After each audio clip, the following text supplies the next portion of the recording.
کیا ایسا ممکن ہے کہ پہاڑ جتنا قرض صرف ایک دن کے عمل سے اتر جائے، گھر کے مالی حالات سدھر جائیں، ناکامیوں سے جان چھوٹ جائے؟ اللہ کی لامحدود قدرت کے لیے یہ بہت آسان ہے۔ اللہ کی قدرت کا مشاہدہ کرنے کے لیے یہ عمل کر کے دیکھنا پڑے گا۔ سورہ الحمد جو ہر مرض کا علاج ہے، وہ مرض قرض کا خاتمہ کیسے کرتا ہے؟ سورہ قدر کے ہوتے ہوئے کوئی بدقسمت ہی مقروض رہ سکتا ہے؟ معصومین علیہم السلام نے اس کا کیا حل بتایا؟ میں ہوں سید عامر جعفری۔ رسول اللہ صلی اللہ علیہ وآلہ وسلم کا فرمان ہے کہ آنکھ کے درد سے بڑھ کر کوئی درد نہیں، اور قرض کے دکھ اور تکلیف سے بڑی کوئی دکھ اور تکلیف نہیں۔ امیر المومنین مولا علی علیہ السلام کا فرمان ہے کہ قرض سے بچے رہو، اس لیے کہ دن ہو تو یہ ذلت و رسوائی کا سبب ہے، اور رات ہو تو یہ غم و اندوہ کا سامان اور دنیا و آخرت میں واجب الادا ہے۔ کسی بزرگ کا قول ہے کہ میں نے جنگل کے وزنی ہتھیاروں کو اٹھایا اور پتھروں کو لاد کر ایک جگہ سے دوسری جگہ لے گیا، لیکن میں نے قرض سے زیادہ وزنی چیز کسی کو نہیں پایا۔ بے شک قرض کمر توڑ کرب میں مبتلا کر دینے والی بلا ہے۔ یہ ویڈیو میں ان بیسیوں بہن بھائیوں کے حکم پر بنا رہا ہوں جنہوں نے کامنٹس میں اور کئی لوگوں نے واٹس ایپ پر ذاتی طور پر رابطہ کر کے مجھ سے اپنے مقروض ہونے کی شکایت کی اور زور دیا کہ میں قرض کی ادائیگی میں مدد کرنے والے اور ادائیگی کے اسباب پیدا کرنے والے قرآنی اور آل محمد علیہم السلام کے فرامین پر مبنی وظائف اور اعمال بتاؤں تاکہ انہیں قرض کے اس بوجھ سے آزادی مل سکے۔ ادائیگی قرض کے حوالے سے قرآن اور احادیث معصومین علیہم السلام اور بزرگ علماء سے اتنے زیادہ اعمال و وظائف اور ختم نقل ہوئے ہیں کہ اگر ان سب کو شامل کیا جائے تو ویڈیو کم از کم 1.5-2 گھنٹے کی ہو جائے، لیکن میں آپ کی سماعتوں پر زیادہ بوجھ نہیں ڈالوں گا اور ان میں سے چند اعمال و وظائف پر ہی اکتفا کروں گا۔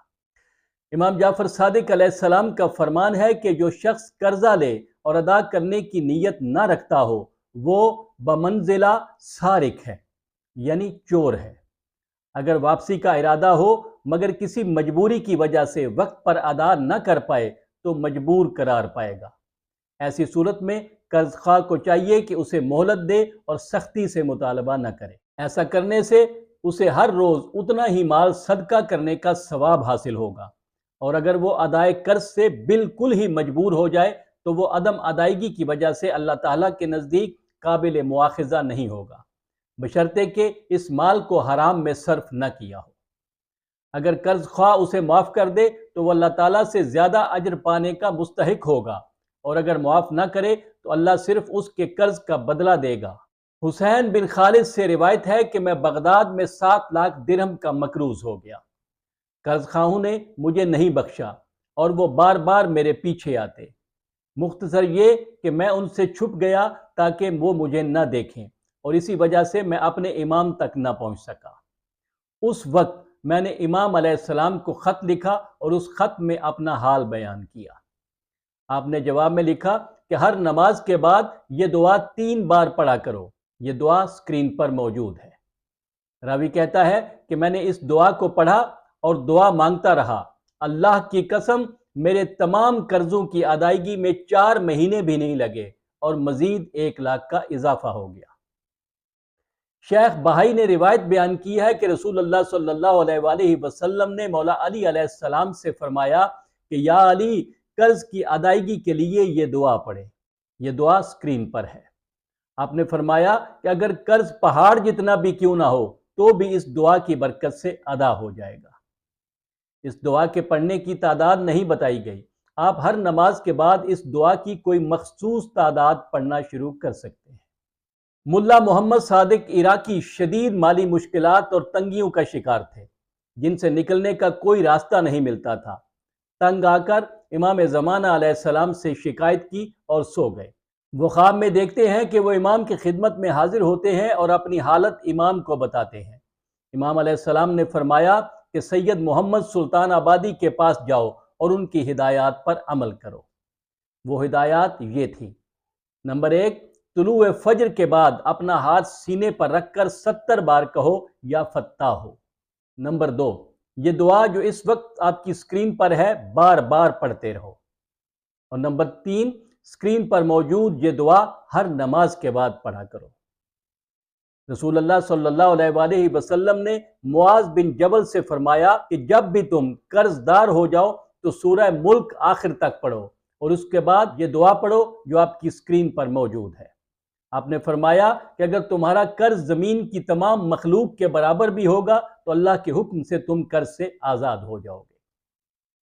قرض کی ادائیگی کے لیے سورہ قدر کی تلاوت معجزانہ طور پر قرض سے نجات عطا کرتی ہے۔ یہ سورہ انسان کا بہترین دوست ہے۔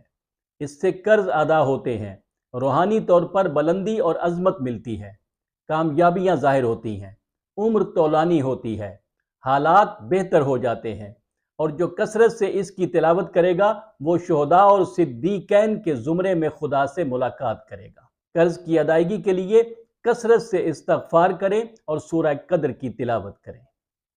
امام جعفر صادق علیہ السلام کا فرمان ہے کہ اگر کوئی سورہ قدر پڑھنے میں مداومت کرے تو تنگی معیشت کی صورت میں اللہ تعالیٰ اسے وہاں سے رزق دے گا جہاں کا اسے وہم و گمان بھی نہیں ہوگا۔ فقیری اور محتاجی ختم ہو جائے گی، رزق میں وسعت اور تونگری حاصل ہو گئی۔ 40 دن تک روزانہ 360 مرتبہ اس کی تلاوت کیا کریں اور بعد میں بھی کچھ نہ کچھ تعداد میں پڑھتے رہیں۔ قرض کی ادائیگی کے لیے یہ بہت تجربہ شدہ عمل ہے۔ سورہ والعادیات مولا علی علیہ السلام کی شان میں نازل ہوئی، اور اگر اسے مولا کے نام کے اعداد جو 110 ہیں کے مطابق روزانہ پڑھتا رہے تو اس کا قرض ادا ہو جائے گا۔ اس کا انتظام ایسی جگہ سے ہوگا جہاں کا اسے گمان بھی نہیں ہوگا۔ اگر اس سورہ کو لکھ کر اپنے پاس رکھیں تو قرض خواہوں کے دباؤ سے اور ہر طرح کے خوف سے امن میں رہے گا۔ اب آپ کی خدمت میں پیش کر رہا ہوں سورہ الحمد کا ایک مجرب ترین عمل جو کبھی خالی نہیں جاتا۔ جو شخص ترتیب اور شرائط کے ساتھ یہ ختم مکمل کرے گا اور ناغہ نہیں کرے گا اور کوئی غلطی بھی نہیں کرے گا اور دوران عمل گناہوں سے پرہیز کرے گا تو قرض تو ادا ہوگا ہی ہوگا، اس پر دنیاوی کامیابی کے اسباب اور راستے بھی کھل جائیں گے۔ لاتعداد لوگ اس عمل کا تجربہ کر چکے ہیں اور اپنی زندگی کامیاب اور پرسکون بنا چکے ہیں۔ بالکل آسان عمل ہے کہ آپ نے 41 بار سورہ الحمد کی تلاوت کرنی ہے اور اس کے بعد 21 مرتبہ یہ دعا پڑھنی ہے۔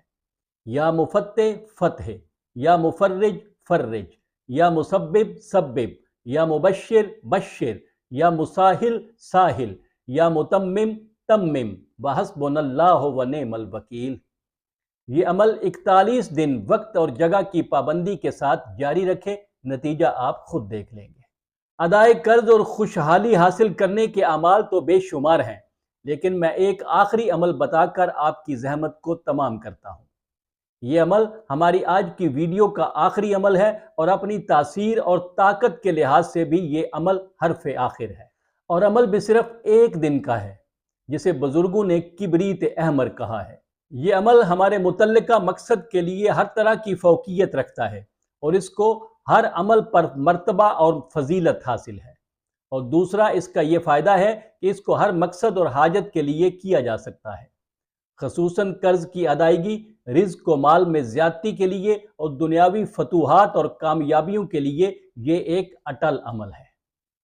اس کا طریقہ یہ ہے کہ چاند کی 14 تاریخ سے پہلے کسی جمعرات یا جمعہ والے دن غسل کریں اور پاک و پاکیزہ لباس پہن کر کسی پاک و پاکیزہ اور تنہا جگہ پر بیٹھیں، ہاتھ میں یمنی عقیق یا فیروزہ کی انگوٹھی پہنیں۔